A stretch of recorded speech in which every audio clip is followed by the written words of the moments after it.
So where we left off last time is we named our fingers and our hand and so forth. I'm hitting Control A to switch here. What I'd like to start doing is creating more of these controllers around the arm and body of our character. So I'm just going to hold spacebar here and go to Create, Nervous Primitive, and then go to Circle. If you also go to Create, Nervous Primitive, and then you go to Circle here, it's another way of creating it. So I'm going to name this Master Controller. And then all I'm going to do is holding Shift, drag it up. I'm going to hide my polygon character. Um, and actually, let's do this. I'm going to select that middle joint, the root, and type select dash high and hit enter. And it looks like it also selected those nerve circles. So let's just go ahead and manually select it. What that did was it allowed me to select it all the way up. So let's see if I hold shift, I select all these, or control shift, if it'll grab all of these. Let's see. Um, well, let's just do this. I'm gonna hit Q. Let's grab these and these. And then I'm gonna do a radius of, I think it was 10 is what we entered last time. Let's type select high here. Yeah, that seemed to grab all of those. And I'm gonna type 10 here. The fingers, I want them to be a bit smaller, so I'll probably make those a 5. And notice that I have symmetry on, which I guess doesn't necessarily affect this. So let's do the same thing here from the wrist.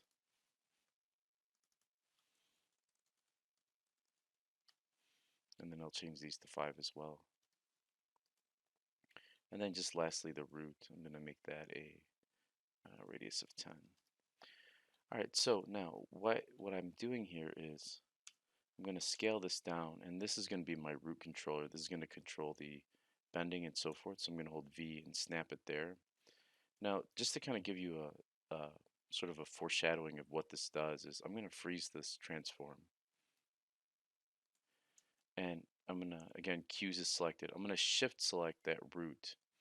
And if I go up here to constrain, so let's change this to rigging, or you could hold spacebar and go to constrain here. There's a point and an orientation. So if we go over to point, maintain offset should be checked on, and I hit apply. What you'll notice is when I select that and I move it, what a point does is it forces those hips to move with it. Now, if I want to rotate it and I hit E, notice it doesn't do anything. So I'm going to go ahead and hit Q and shift select that again. Remember, Q kind of is my selection, it's not my move tool. And I'm going to go back to constraint up here, and I'm just going to click on orient. And because I know that maintain offset, it remembered my last settings, so I'm going to hit apply. And now what you'll notice is, I'm going to hit F to focus on this. If I hit E, I can rotate it now, and then the hips will move along with it. All right, so let's go ahead and hit W and hold shift, drag this up, holding V and snap it. Shift again, holding V and snap it. Now, for up here, what we want to do is we want to make sure that we have one that kind of controls the neck and then goes all the way down the shoulder. So what I'm going to do is hold shift again. I'm going to scale this down a little bit. And what you'll notice is if we rotate it on Z, we want it to be more vertical. So we're going to make this 90 degrees. I'm going to scale that down. And I want to snap it to this clavicle bone here. Holding shift, I'm going to drag it down a little bit and just create one all the way down up to the going into the wrist here.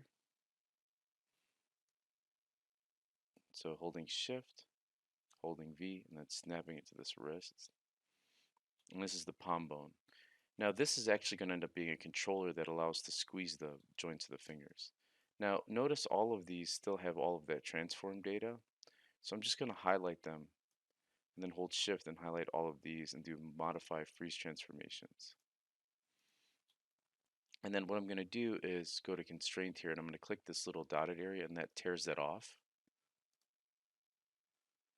And I'm going to go through again and just click point orient on each one of these joints. Another way of doing it is you can select point and then just hit the G key on the keyboard to redo action. And then just glance over here to make sure that it adds it so you know it's there. And then you can go back and shift select it and then click orient and do the same thing.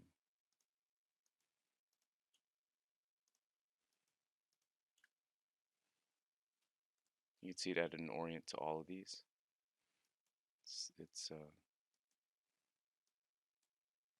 So now that we have all of that, I mean, we can kind of test it a little bit. You can see it rotates that joint. I'm going to go ahead and shift select all of these to save time. And I'm going to press the D key and then hold V, and I'm going to snap the, oops, looks like it actually moved all of them. I don't want to do that, but let's do this. We're going to select this, and all I'm going to do is hold Shift and duplicate all of these. Now what that'll do is that'll automatically break when I duplicate any sort of orient or parent constraints that we did. So I'm going to hold V here and just grab all of these and snap them going this way. All right, and I'm going to do the same thing again. So this time I'm just going to click like that. Let's move it a little bit closer. I've been doing a lot of Blender lately, and so it so you get kind of a little confused between the rotating and stuff as you're going back and forth. Let's go ahead and um, kind of finish this off, and I'll explain what we're doing. I want to be able to move this master controller and have all of these move with it. So what I'm going to be doing is parenting all the way down from the wrist into that master controller. So let's go ahead and start with these two um, our pull vector knee controls. I'm going to hit P to parent that. And now when I move that, you'll see these move. I'm going to select this guy, parent that down. Now, from here, what I want to do is select each one of these and hit P to parent, and I'm just going to move it down the hierarchy. And the reason for that is now what you'll see as I move that around, these follow. Okay, so let's go ahead and select this, pressing P to parent as I go through, P to parent, P to parent, and then from the clavicle, I'm going to go down to this controller here and parent that. Same thing going this way, P to parent, P to parent, and then parent that. And I'm going to select this one and parent that. So now you'll see is if I rotate this, they all highlight green and they all rotate with it. And this helps in the long run with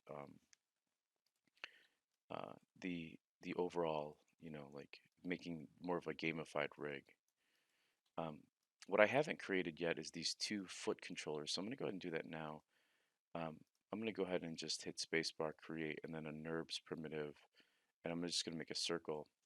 And I'm going to hit R and scale that down and make it something more along the lines like this. Now what I want to do is make sure that it is, they're both in the exact same spot. So a trick I like to do is holding V, I snap it up to the ankle, hold shift, and then I hold V again, snap it to the ankle. Then I'll select both of these, hold X and snap it to the floor, and then modify freeze transformation on each one of these. So with each one of these selected, I'm going to select both of those and then just parent those as well here. And another trick I like to do actually is if you select the foot here, I'm going to go back and parent these guys. Because what's nice is when I go to move these feet around, and we'll do that in the next video, how we constrain, actually we can just do that now. Select this joint in our reverse foot and then parent it here. And then select this joint and reverse parent here. So now when I move this around, you can see it moves the entire leg like this. And then you can move these out a little bit independently. And I can just zero those out. Alright, that's it for now. I'm going to save this. And then in the next video, we'll start to create the foot controller.